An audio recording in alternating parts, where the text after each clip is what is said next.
ในวันที่15 พฤศจิกายน 2025 นี้องค์การพุทธศาสนาสัมพันธ์ลาวเมืองสนะสมบูรณ์ร่วมกับองค์การปกครองเมืองได้ต้อนรับขบวนผ้าป่าสามัคคีจากคณะเจ้าภาพเจ้าศรัทธาที่ได้เดินทางมาจากประเทศไทยนำโดยพระอาจารย์มหาเสน่ห์ธรรมสิเนโหรองเจ้าคณะจังหวัดขอนแก่นพร้อมคณะได้นำเอาผ้าป่าสามัคคีมาถวายที่วัดหลวงเมืองสนะสมบูรณ์แขวงจับปะซักจุดประสงค์ก็เพื่อปกปักรักษาและเสริมขยายฮิตของประเพณีอันดีงามที่เคยสืบทอดกันมาแต่โบราณกาลให้เคียงคู่อยู่กับคนลาวชาวพุทธตลอดไป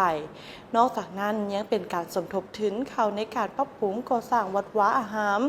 ภายในวัดหลวงของเมืองที่ยังบ่ทันสำเร็จและก็อีกอย่างหนึ่งก็เพื่อสุขโยส่งเสริมเวียกงานการศึกษาของโรงเรียนมัธยมตอนต้นส่งของเมืองให้ได้รับการพัฒนา ภายในงานแมนได้มีการดำเนินพิธีกรรมทางศาสนา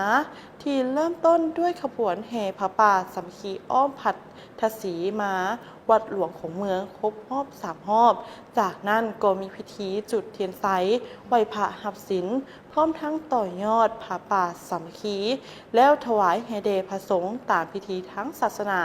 โดยมีพระอาจารย์คำผักพรหมไสยกรรมการองค์การพุทธศาสนาสัมพันธ์ลาวแขวงจับปะซักประธานองค์การพุทธศาสนาสัมพันธ์ลาวเมืองสระสมบูรณ์ท่านนางภูไพทองพิมพ์วงศากรรมการพรรคแขวงประธานสาพันธ์แม่หญิงแขวงจับปะซักท่านนางกุหลาบวรรณราชคณะประจำพรรคเมืองประธานแนวลาวสังสาดเมืองพร้อมด้วยสาวพุทธศาสนา